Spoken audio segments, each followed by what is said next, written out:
مانو کہ آج نہیں تو کل اس ملک کی جتنی اچھی روحیں ہیں ان کو ایمان کا راستہ مل کر رہے گا.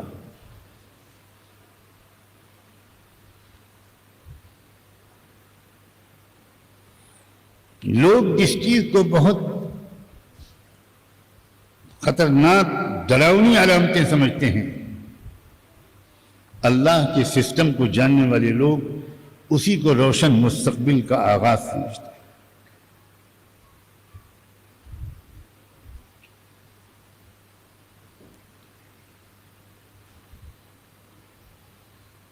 کیا عجیب و غریب ماجرا ہے. ایک ملک جس کی غالب اکثریت کو اس بات کا گھمنڈ ہے کہ ہم تو زبردست اکثریت میں ہیں،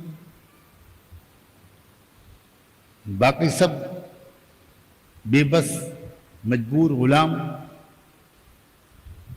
بڑے انصاف کے ساتھ بھی اگر کوئی اس ملک ایسے کسی بھی ملک میں کوئی بھی قانون بنایا جائے تو قانون تو اکثریت ہی پاس کرے گی. اس ملک کی اکثریت کو بھی اور اس کی مضبوط ترین حکومت کو اگر کسی بھی ملک میں یہ خطرہ ہونے لگے کہ ہمارے لوگ اس چھوٹی سی اقلیت کی بات کو ماننے لگیں گے تو کیا یہ روشن مستقبل کی علامت نہیں ہے؟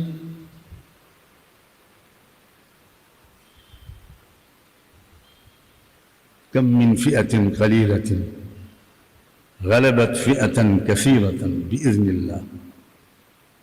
یہ غلبہ صرف جنگ اور سیاست کے میدان تک محدود نہیں ہے، اصل میں تو غلبہ دعوت اور ہدایت کا ہے. اِنَّا فَتَحْنَا لَكَ فَتْحًا مُبِينًا. یہ کس واقعے کو کہا گیا تھا کہ ہم نے تم کو فتح مبین دے دی؟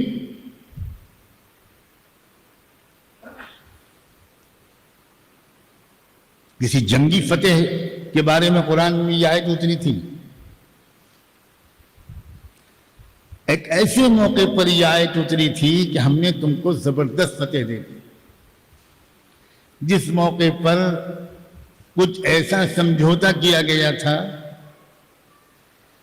جس کو ظاہری طور پر نظر یہ آتا تھا کہ بہت پیچھے ہٹ کر، بہت دب کر، بہت ڈر کر، بہت شکست کو تسلیم کر کے یہ سمجھوتا کر لیا گیا.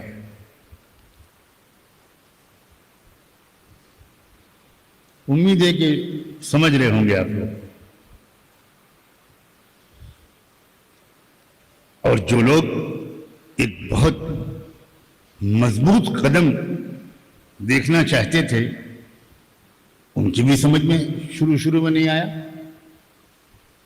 کہ بھئی یہ کیا، یہ شرطیں کیوں مان رہے ہیں اللہ کے رسول.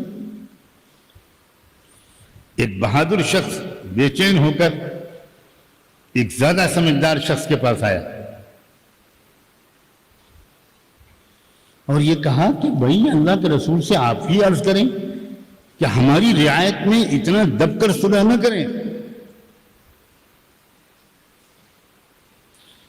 وہ سمجھدار شخص کہنے لگا ایک بات بتاؤ،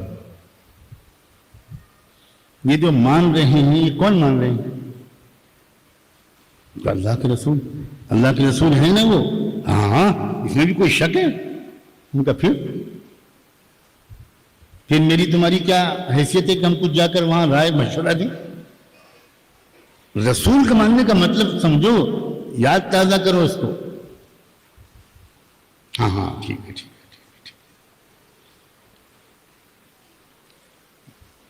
اس بہادر آدمی کی اگر اس وقت یہ حالت نہ ہوتی تو ہم کو بہت بڑا سبق سیکھنے کو نہ ملتا.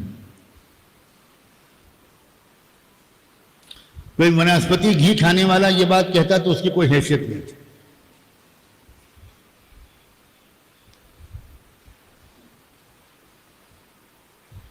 مگر بہادروں کے بہادر کا یہ تاثر اس نے تو ہزاروں علم کے سبق دے دیے.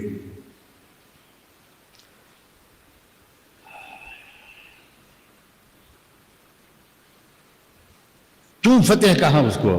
جس سمجھوتے کو اتنا ذہین انسان،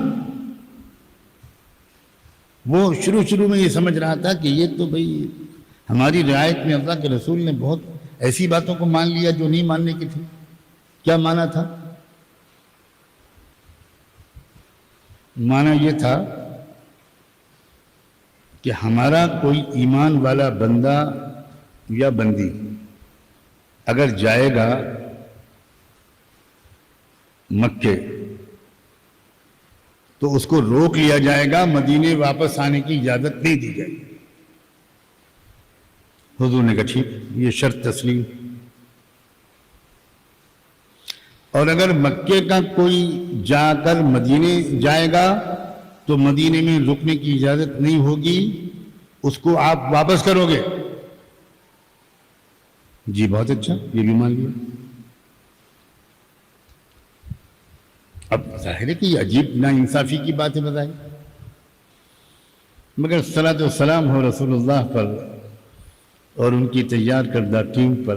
حضور کو اتنا بھروسہ تھا، اتنا اعتماد تھا کہ ہمارا آدمی تمہارے ہاں اگر جائے گا تو خوشبو پھیلائے گا، متاثر نہیں ہوگا.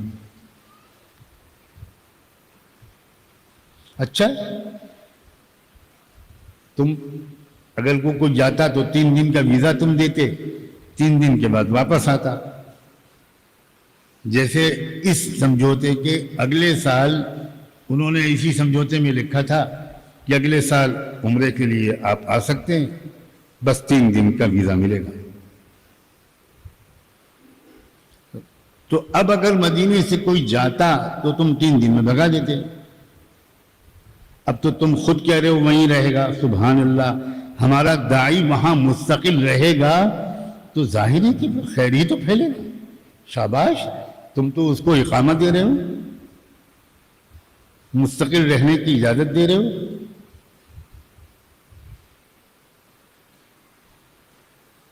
اچھا، دوسری بات، تمہارا آدمی جو ہمارے ہاں مدینہ آ جائے گا اس کو ہم نہیں روک پائیں گے، اس کو واپس کریں گے. تو عطار کی دکان پر جب جاؤ گے تو چاہے 2 منٹ کھڑے ہو، ادھر خریدو نہ خریدو، خوشبو تو آ ہی جائے گی. تم اگر ہم اپنے آدمی کو ہمارے ہاں بھیجو گے تو ہمارے ہاں ایسا نورانی ماحول ہے کہ وہ انشاءاللہ ہدایت لے کر ہی واپس جائے گا.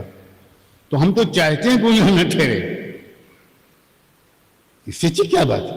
تم خود بلا رہے ہو، بہت اچھی بات. اب جہاں تک اللہ کے رسول دیکھ پا رہے تھے وہاں دوسرے نہ دیکھ پائیں تو کوئی شکایت؟ سوال ہی نہیں پیدا ہوتا. اب یہ سمجھوتا شکست والا سمجھوتا نہیں تھا. کیوں؟ فتح کس کو کہتے ہیں؟ کسی کی زمین پر قبضہ کر لینا. اسلام کی نظر میں یہ فتح نہیں ہے.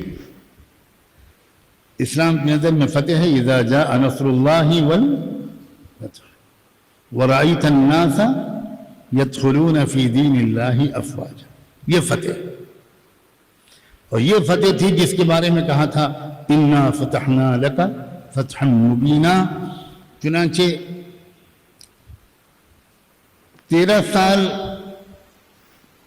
مکے کے اور 6 سال مدینے کے، 19 سال میں اتنے لوگوں نے کلمہ نہیں پڑھا جتنے کہ صلح حدیبیہ کے بعد 2 سال کے اندر ہزاروں ہزار لوگوں نے کلمہ پڑھا.